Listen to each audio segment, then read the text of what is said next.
The air in my apartment feels thick with the silence of a life that no longer exists. For months, I've been living with a ghost, a phantom of the woman I thought I knew, and the future I thought we were building. Her name was Marina, and she was the anchor of my world for 3 years. We built a comfortable, quiet life in a downtown apartment, a space that was ours, filled with shared memories and unspoken promises. Marina was, or so I believed, the perfect partner.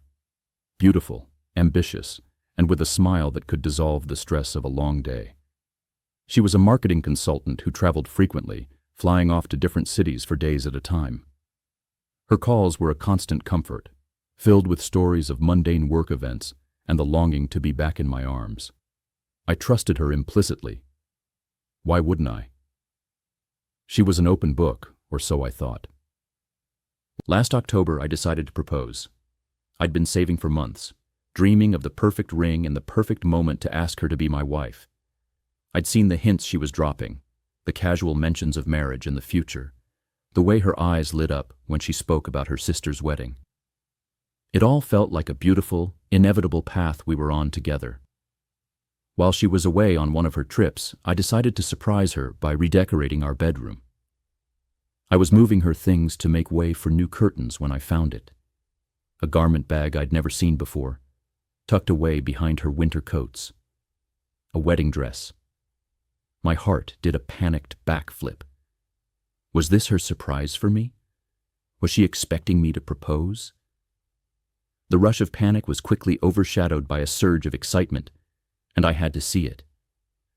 I unzipped the bag, and a breathtaking, lace-detailed dress was revealed. It was elegant, simple, and so perfectly her style. I could already see her walking down an aisle toward me. But then, my eyes fell on a small, embroidered tag sewn inside the bodice. For Marina and Garrett, forever begins today. The world tilted on its axis. My name is David. My hands began to shake as I stared at the tag. My mind scrambled for an explanation. A mistake at the alteration shop? An old dress from a previous relationship? The logical part of my brain was in a frantic search for a plausible lie, but my body knew the truth. A cold, sick feeling started in my gut and spread through my veins. My reality was unraveling. I took a picture of the tag, and then, like a man sleepwalking, I carefully placed the dress back where I found it. The next 3 days were a blur of cold dread and rising nausea. I couldn't eat, sleep, or focus on anything but the photo of that tag on my phone. When she came home, she was the same Marina I knew. She kissed me, complained about her travels, and spoke about her meetings. I wanted to scream, to demand answers, but I couldn't. I needed more.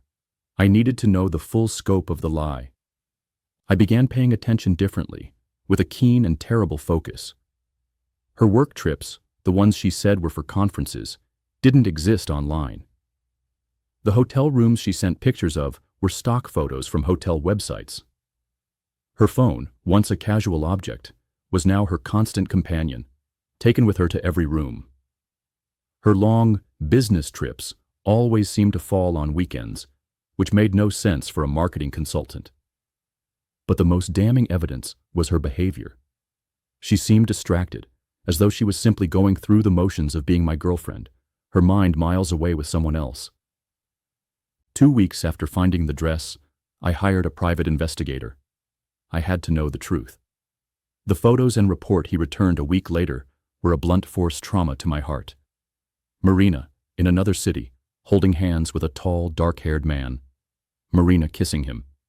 Marina wearing an engagement ring on her left hand and smiling for photos with him. A happy couple.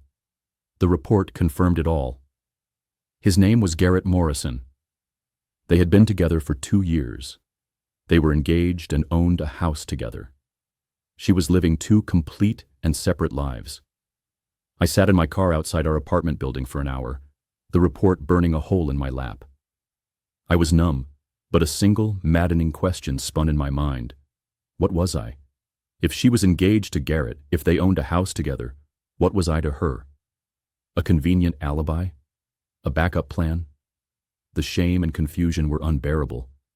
When I finally went inside, She was packing for another work trip.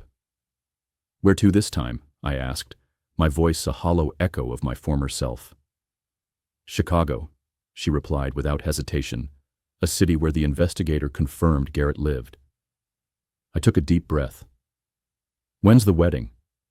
She froze. Her hands stopped moving, and she turned to face me.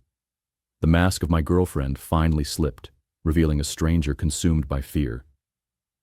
"What wedding?" she whispered. "Your wedding, Marina, to Garrett. The dress in the closet has his name sewn inside." The color drained from her face. She sat down on the bed, her head in her hands. "It wasn't supposed to happen like this," she said. "Which part?" I asked. "The lying? The double life? The fact that you've been engaged to someone else while living with me?" And then she told me everything. She had met Garrett first, but his job in Chicago kept them apart. I was, she said, an opportunity to have both lives. She never meant for it to go on for so long. She thought she would eventually choose. But the months turned into years, and she couldn't decide. The wedding was next month.